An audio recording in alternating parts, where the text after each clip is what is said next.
پتے پیدا ہوتے ہیں، سبزیاں پیدا ہوتی ہیں، اناج پیدا ہوتے ہیں، غلے پیدا ہوتے ہیں، تو وہ قربان ہوتے ہیں حیوانات کے لیے۔ جانور پتے کھاتے ہیں، گھاس کھاتے ہیں، انسان غلے کھاتے ہیں، دال کھاتے ہیں، چاول کھاتے ہیں، گیہوں کھاتے ہیں، جو زمین سے اگنے والی چیزیں ہیں وہ جانور حیوانات کے لیے یعنی جانداروں کے لیے۔ اس کے بعد حیوانات جو جانور ہیں انسانوں سے نیچے مگر نباتات سے اوپر، اس لیے کہ ان میں جان ہے، وہ قربان ہوتے ہیں انسانوں کے لیے۔ انسان ان کو کھاتے ہیں، اکثر انسان کھاتے ہیں۔ ہمارے وہ بھائی جو گوشت کے خلاف تحریکات چلاتے ہیں وہ بھی کھاتے ہیں، سب کھاتے ہیں اور خوب کھاتے ہیں، ہر گوشت کھاتے ہیں، لیکن کوئی نہ کوئی تو کھاتے ہی۔ ارے اختلاف یہ تو ہو سکتا ہے کہ فلاں گوشت کھانا ہے فلاں نہیں کھانا ہے، لیکن گوشت وہ بھی کھاتے ہیں اور ہم بھی کھاتے ہیں۔ تو حیوانات قربان ہوتے ہیں انسان کے لیے۔ تو اب سوچیں ذرا، جس طرح سے ہر نیچے والا اوپر والے کے لیے قربان ہو رہا ہے، اگر انسان واپس انہی چیزوں پر قربان ہونے لگے تو انسان اپنے مقام پر رہا یا نیچے گیا؟ ظاہر ہے کہ نیچے چلا گیا۔ بس ہم نے یہی کر رکھا ہے کہ اپنے آپ کو نیچے اتار رکھا ہے۔ حضرت فرماتے ہیں کہ جمادات قربان نباتات کے لیے، اور نباتات قربان حیوانات کے لیے، اور حیوانات قربان انسان کے لیے، اور انسان کو قربان ہونا چاہیے رب رحمان کے لیے۔ یہ اس کا اصل مقام ہے جس کے بارے میں ہم بات کر رہے تھے، بندگی کا مقام۔ تو ہو یہ رہا ہے کہ ہم نے اپنا نظریہ اور اپنی سوچ غلط کر رکھی ہے۔ اصل آخرت ہے، اصل دنیا نہیں ہے۔ مسلمانوں میں کیا گڑبڑ ہوتی ہے؟ عجیب بات ہے، ذرا غور سے سنیں، اور خاص طور سے علماء سے میں کہوں گا کہ اس مضمون پر توجہ دیں کہ سب سے زیادہ شاندار نمونہ دنیا اور آخرت میں توازن کا، بیلنس رکھنے کا سب سے شاندار نمونہ حضرت محمد رسول اللہ صلی اللہ علیہ وسلم کی ذات اقدس ہے اور آپ کے صحابہ ہیں۔ اس نمونے کے سامنے ہونے کے بعد ہم مسلمانوں کا، اس زمانے کے مسلمانوں کا خاص طور سے یہ معاملہ ہے کہ ہم نے توازن ختم کر رکھا ہے، اور یا تو افراط یا تفریط۔ یعنی ہم میں سے کچھ لوگ سوچتے ہیں آخرت کی بات، اور وہ اپنے آپ کو سمجھتے ہیں کہ ہم دیندار ہیں تو لہذا روزی روٹی کی فکر سے بھی چھٹی ہو جاتی ہے۔ کچھ لوگ، تھوڑے سے لوگ ہیں ایسے بھی، وہ یہ سمجھتے ہیں کہ اب کھانے کمانے کی بھی ضرورت نہیں رہی۔ ظاہر بات ہے غلط ہے۔ اور اگر آدمی کھانے کمانے کی طرف دھیان دیتا ہے تو مسلمانوں کی اکثریت کے عالم ہے کہ اسے دنیا کی ضرورتوں کے کمانے کے علاوہ سرے سے کچھ خبر ہی نہیں ہے، کوئی فکر ہی نہیں ہے۔ یہ ادھر افراط ہو رہا ہے، حد ہو گئی، انتہا کر دی ہے۔ یعنی ایک آدمی روزی روٹی کی طرف سے اگر مطمئن ہے، کاروبار ٹھیک ٹھاک ہے، بچوں کی شادیاں، بچوں کے گھر، بچوں کے کاروبار، تو اب وہ پٹائی سمجھتا ہے کہ مجھے تو ہر نعمت مل گئی، میں تو بہت مزے میں ہوں۔ اس اللہ کے بندے سے اگر کوئی حساب لے کہ تو اور تیرے بچے کتنے نماز کے پابند ہیں، تیرے گھر میں دین کتنا ہے، تیرے گھر میں آخرت کی فکر کتنی ہے، تیرے گھر میں گناہوں سے کتنی توبہ ہوئی ہے، تو میدان خالی نظر آئے گا، اور بڑے بھی خوش ہیں کہ ہمارے تو سارے مسئلے حل ہو گئے۔ اس کا مطلب یہ ہوا کہ اصل مسئلے کو مسئلہ نہیں سمجھا، اصل مسئلہ تو آخرت کا مسئلہ تھا۔ میں نے ایک حدیث تلاش کر کے ابھی پڑھی ہے، اتفاق سے اس کے الفاظ پوری طرح یاد نہیں تھے، تو میں نے اس میں نکال کر اس کو پڑھا ہے آپ کے سامنے۔ میں اس کو خاص طور سے سنانا اور سمجھا کر پیش کرنا چاہتا ہوں۔ ہم لوگ اس کو ذرا اور سے سمجھیں کہ اصل کیا ہے۔ حضرت زید بن ثابت رضی اللہ تعالیٰ عنہ کی روایت ہے فرماتے ہیں کہ رسول اللہ صلی اللہ علیہ وسلم نے ارشاد فرمایا، حدیث کے الفاظ پہ غور کیجئے گا کہ ہمارے حالات پر یہ کتنی صادق پہ آتی ہے۔ من کان ہمہ الآخرہ، حضور فرماتے ہیں جس آدمی کا غم آخرت ہو، یعنی جسے فکر آخرت کی ہو، اصل فکر، وہ سوچتا ہو آخرت ہی کے لیے، جمع اللہ شملہ، اللہ تعالیٰ اس کے تمام معاملات کو اکٹھا کر دیں گے، یعنی انتشار ختم کر دیں گے، اس کے معاملے کو درست کر دیں گے۔ وجعل غناہ فی قلبہ، اور اس کی غنا، اس کی مالداری، غنا کا جو عام ترجمہ ہے، اور اس کی بے نیازی اس کے دل کے اندر رکھ دیں گے۔ وَآتَتْهُ الدُّنْيَا وَهِيَ رَاغِمَةٌ، اور اس کے پاس دنیا ذلیل ہو کر آئے گی۔ حدیث ہے اور صحیح حدیث ہے۔ جس کا اصل غم آخرت ہے، اللہ تعالیٰ اس کے متفرق معاملات کو جمع کر دیں گے، درست کر دیں گے، اور اس کا غنا، اس کی مالداری، اس کی بے نیازی اس کے دل میں رکھ دیں گے، اور دنیا بیچاری جھاٹ مار کر آئے گی، وَهِيَ رَاغِمَةٌ، ناک رگڑ کر آئے گی۔ وَمَنْ كَانَتْ نِيَّتُهُ الدُّنْيَا، اور جس کی نیت دنیا ہی ہے، مقصد دنیا ہی ہے، فَرَّقَ اللَّهُ عَلَيْهِ ضَيْعَتَهُ، اللہ تعالیٰ اس کے معاملے کو منتشر کر دیں گے، اس کی پونجی کو متفرق کر دیں گے، اور وَجَعَلَ فَقْرَهُ بَيْنَ عَيْنَيْهِ، اس کا فقر، اس کی فقیری، اس کی غربت اس کی پیشانی میں رکھ دیں گے۔ وَلَمْ يَأْتِهِ مِنَ الدُّنْيَا إِلَّا مَا كُتِبَ لَهُ، اور اس کے پاس دنیا اتنی ہی آئے گی جتنی اس کے لیے لکھی گئی ہو، بڑھ کے نہیں آئے۔ آپ سوچیں ذرا، بالکل کوئی یہ نہ سمجھے کہ صاحب یہ تجارت کو منع کر رہے ہیں، کاروبار کو منع کر رہے ہیں، ملازمت کو منع کر رہے ہیں، دنیا کمانے کو منع کر رہے ہیں، بالکل نہیں۔ ہم شریعت کے مطابق بات کر رہے ہیں۔ خوب کماؤ، خوب تجارت کرو، خوب پیسہ آئے تمہارے پاس، بہت اچھا، بات یہ نہیں ہو رہی۔ بات ہو رہی ہے اصل مقصد کیا ہے۔ اصل مقصد آخرت ہے یا اصل مقصد دنیا ہے؟ پیسے کا کم زیادہ ہونا اصل مسئلہ ہی نہیں ہے۔ اصل مسئلہ ہے آدمی کے دل کا قبلہ صحیح ہونا۔ جس آدمی کا اصل غم آخرت ہے، جو انعام اللہ نے بیان کیا، وہ تو حضور نے بیان کیا اللہ کی طرف سے، وہ تو الگ بات ہے، وہ تو ملے گا، لیکن سوچیں کہ اس کے عمل میں، جس آدمی کا اصل غم آخرت ہے اس کے عمل میں، اور جس کا اصل غم دنیا ہے اس کے عمل میں فرق کتنا ہوگا، اس کو غور کریں۔ بہت آسان سی بات ہے کہ دنیا جس کا مقصد ہوگا وہ ہر حال میں اور ہر راستے سے، ہر طریقے سے دنیا کمانے کی فکر کرے گا، چاہے آخرت میں کچھ بھی ہوتا رہے۔ اور جس کا اصل مقصد آخرت ہوگی، وہ آخرت کے نقصان سے ہر حال میں اپنے آپ کو بچائے گا، دنیا ملے یا نہ ملے۔ چھوٹا سا مشہور واقعہ حضرت عبداللہ بن عمر رضی اللہ عنہ کی طرف منسوب ہے کہ وہ سفر کر رہے تھے، راستے میں ایک جنگل کا علاقہ تھا، تو انہوں نے دیکھا ایک جگہ وہ رکے کھانے وانے کے لیے، دیکھا کہ وہاں ایک چرواہا اپنی بکریاں چرا رہا ہے۔ انہوں نے اس کو آزمانا چاہا، اس کو بلایا،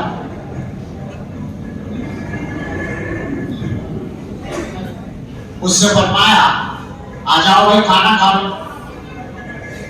تو اس نے کہا میرا تو روزہ ہے۔ حضرت نے فرمایا کیسا روزہ ہے، کوئی رمضان تو چل نہیں رہا۔ تو اس نے کہا کہ میں نے یہ سنا ہے کہ اللہ تعالی جنت میں